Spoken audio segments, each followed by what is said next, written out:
Bride and groom. Carol! God. After the preview screening of the film, we asked Barry how he felt about the finished product. It's gone through some slight twists and turns, but nevertheless I think it's a very funny film and an up film. I don't think it's not a depressing film by any means. It's a good laugh and it's also quite sad as well. It's him. Are you sure it's him? Yeah, the light owl, Gerald. Yeah, then I do so swear. About 7 years ago, my closest friend David English and myself were driving to Criteria Recording Studios in Miami, where I was in the process of producing the Guilty album, the Barbra Streisand album. And during these drives, David comes over to America every now and again, and we have a good laugh, and he comes back to England again. And this is one of those periods, and we were driving to the studio, and this is a time, every time we would drive to the studio, we would try and come up with an idea for anything. It doesn't matter what it was. We just like to come up with ideas. And on this day, it was this idea: what would you do if you were given no time to live? If you were, this is obviously a very common question all over the world right now.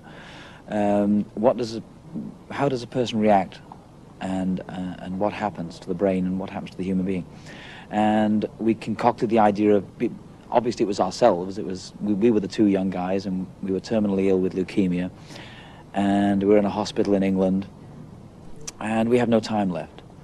So we decide to go crazy and escape, steal an ambulance, go to somewhere where life is totally free, and there's only one place that I can think of that's really like that, and it's Amsterdam. We've got to strike while the situation's hot. Listen, I'll handle the body language. You come in from time to time with something fascinating in French. We're in Holland. What makes you think they're French?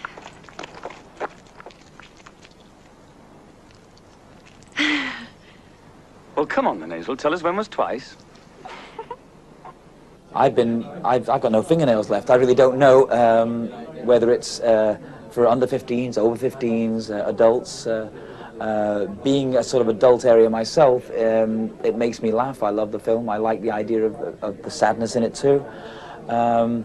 It's very hard to say so. I hope everybody likes it, but obviously not everybody will. An unlikely setting for a comedy, but when Bancroft, an English lawyer, finds himself sharing a terminal ward with Decker, an American footballer, he persuades him that laughter is the only way to cope. The world, he maintains, is divided into fearless hawks and timid pigeons, and they're going to be hawks, regardless of their predicament. Timothy Dalton and Anthony Edwards star in a film which is the result of a conversation 7 years ago between Barry Gibb of the Bee Gees and an old friend, David English. There was news on the radio of a hurricane, and they were broadcasting it. They were getting up to 2-day warnings, And we were sort of talking about what if there really was a bad hurricane and it came, and there was no time left. What would you do if you found out? Anyway, the conversation went into what would we do if we found out there was no time left? What would anybody do? Would we go and do something we'd always wanted to do? Would we, visit relatives, or would you go and have a great time somewhere, or would you party all the way out, And that idea, just as we made more and more notes on it, became the basis for this film. They both draw on each of their strengths, and because Anthony Edwards plays a sportsman, he's a footballer, yeah, and it's terrible to be have that disability, having been a powerful, a very macho guy, being American, always wanted to be a winner. And there he is, kind of not too well, and Bancroft kind of gets him out of that, come on, you've got to live for it. Yeah. And then having said that, as they go on the road, it's Anthony Edwards who then pulls Bancroft through, so they're a great kind of team.